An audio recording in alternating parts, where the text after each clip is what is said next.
ऐसा कहा जाता है जब पृथ्वी का निर्माण हुआ तो रोशनी की पहली किरण जहाँ पड़ी वह काशी है। काशी को वाराणसी भी कहा जाता है।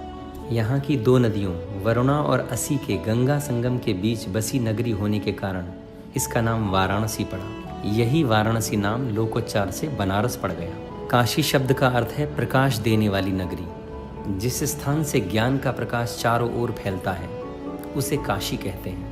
ब्रह्म पुराण, लिंग पुराण, मत्स्य पुराण, अग्नि पुराण, स्कंद पुराण, रामायण, महाभारत तथा अति प्राचीन श्रुति ऋग्वेद सहित कई हिंदू ग्रंथों में इसका उल्लेख आता है। वाल्मीकि रामायण में तो किष्किंधा कांड में सुग्रीव द्वारा वानर सेना को पूर्व दिशा की ओर भेजे जाने के संदर्भ में काशी और कौशल जनपद के निवासियों का उल्लेख मिलता है। महाभारत में काशी के अनेक उल्लेख मिलते हैं, इन्हें कौन नहीं जानता, जिनमें काशीराज की कन्याओं के भीष्म द्वारा अपहरण की कथा तो सर्वविदित है ही। बुद्धत्व की प्राप्ति के बाद गौतम बुद्ध ने अपना पहला उपदेश वाराणसी के सारनाथ में ही दिया था। स्कंद पुराण में काशी की महिमा का गुणगान कुछ इस प्रकार हुआ। जिसका भूतल पर होने पर भी पृथ्वी से संबंध नहीं, जो जगत की सीमाओं से बंधी किंतु सभी का बंधन काटने वाली, संपूर्ण जगत की रक्षा करने वाली, त्रिपुरारी भगवान विश्वनाथ की राजधानी मोक्षदायिनी वह काशी है। ऐसी कथा है कि काशी नगरी भगवान शंकर के त्रिशूल पर बसी है, अतः प्रलय होने पर भी इसका नाश नहीं होता।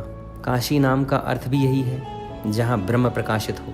पद्म पुराण में लिखा है कि सृष्टि के प्रारंभ में जिस ज्योतिर्लिंग का ब्रह्मा और विष्णु ने दर्शन किया उसे ही वेद और संसार में काशी नाम से पुकारा गया। यह 5 कोस की काशी चैतन्य रूप है, इसलिए काशी प्रलय के समय में भी नष्ट नहीं होती।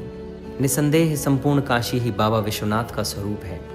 आर्कियोलॉजिकल सर्वे ऑफ इंडिया को अनेकों बार यहाँ पर ऐसी चीज़ें या शिवलिंग प्राप्त हुए हैं जिनसे काशी नगरी के बारे में पता चलता है कि यह सिंधु घाटी सभ्यता के समय की नगरी है या उससे भी पुरानी है। वैसे शोधों का कार्य अभी भी जारी है और बहुत से रहस्य अभी भी खुलने बाकी हैं। एक यूरोपियन इतिहासकार ने तो काशी के बारे में यहाँ तक कहा था कि पृथ्वी पर कोई शहर जो इतिहास से भी पुरातन है वो काशी नगरी है। काशी में समय समय पर मुस्लिम आक्रांताओं ने हजारों मंदिरों को तोड़ डाला तथा काशी नगरी को तरह तरह से नुकसान पहुंचाने की कोशिश की गई, किंतु काशी नगरी बार बार पुनर्जीवित हो उठती। 18वीं शताब्दी में सांस्कृतिक पुनर्जागरण की एक नई लहर काशी में मराठाओं के द्वारा लाई गई। काशी नगरी ने मुगलों से युद्ध में महाराजा शिवाजी का साथ दिया। आज की काशी यानी आधुनिक वाराणसी अधिकतर मराठाओं की रचना है। भोलेनाथ की नगरी, घाटों का घेरा, हर रोज नया सवेरा, ऐसा है जी बनारस का बसेरा। यहाँ का हर कोना एक अलग इतिहास सुनाता है। इसका जर्रा जर्रा असीमित ज्ञान से भरा है। यहाँ की गंगा आरती एक अद्भुत दृश्य है। काशी में कल्पित और सच्ची कथाओं का सम्मिश्रण भी मिलता है।